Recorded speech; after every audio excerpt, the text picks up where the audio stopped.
life and death.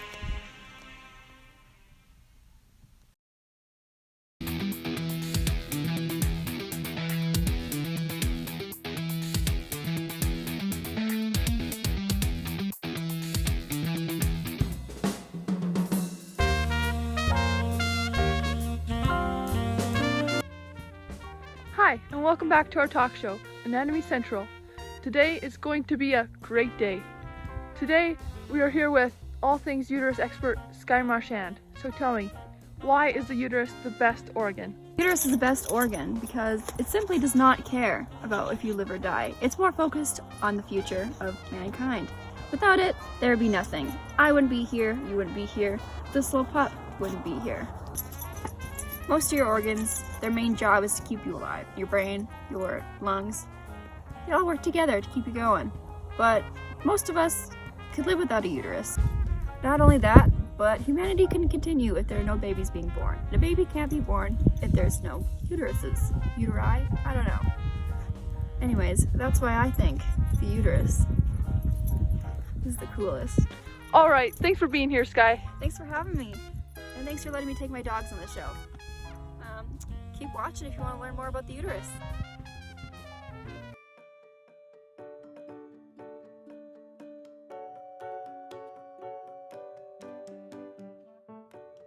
The two main jobs of the uterus are to provide a safe place to nourish and grow a fetus and contract during labor to deliver a baby. There are 3 layers in the thick walls of the uterus. The inside of the uterus is lined with a nutrient-rich endometrium. The endometrium is a mucous membrane that thickens over the course of a month and then sheds during the menstrual cycle, unless an egg is fertilized and attaches to the endometrium wall. At that point, the endometrium, or womb, will house that fertilized egg and nourish it as the egg grows into a fetus. The middle layer of tissue is the myometrium. It is made of smooth muscle, and it is the muscle that contracts during childbirth to expel the baby from the uterus. The outer layer is a serous membrane, made of simple squamous epithelium resting on a layer of areolar connective tissue. This outer layer is called the perimetrium. The uterus is held in place by ligaments. It is an organ vital to the reproductive system because without it, not only would the eggs from the ovaries and fallopian tubes lead to nowhere, but there would be no safe place for a growing fetus to develop. This is the fundus. It is the curved upper part of the uterus, and its 2 edges connect to the start of the fallopian tubes. The isthmus is the part of the fallopian tubes closest to the body of the uterus. The ampulla is the site of egg fertilization. Through peristalsis, the egg, either fertilized or non-fertilized, is moved towards the body of the uterus. The infundibulum is the funnel at the end of the fallopian tube.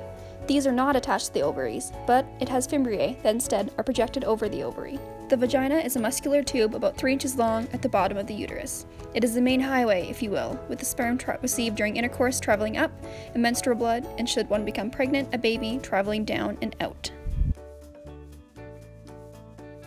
The uterus in a typical adult female is about 7.6 centimeters long, 4.5 centimeters wide, and 3 centimeters thick. That is, however, until one becomes pregnant, where the uterus will grow and stretch until it occupies most of the abdominal cavity. The uterus starts out about the size of an orange and can grow up to the size of a watermelon. Therefore, it's a pretty tough organ and can take a serious beating. However, that's just if you have one child. Some people are blessed with multiples.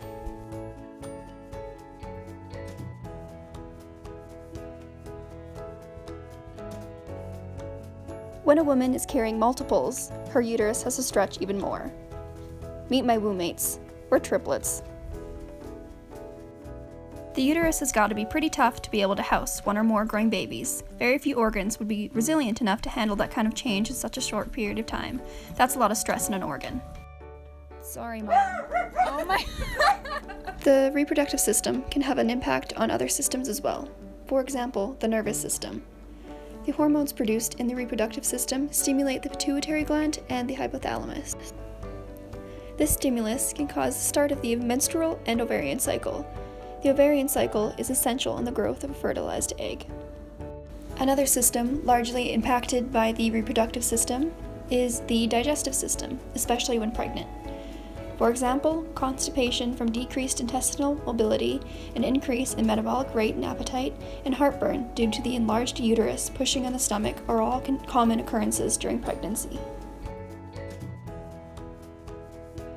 And that's pretty much why I think the uterus is the coolest organ.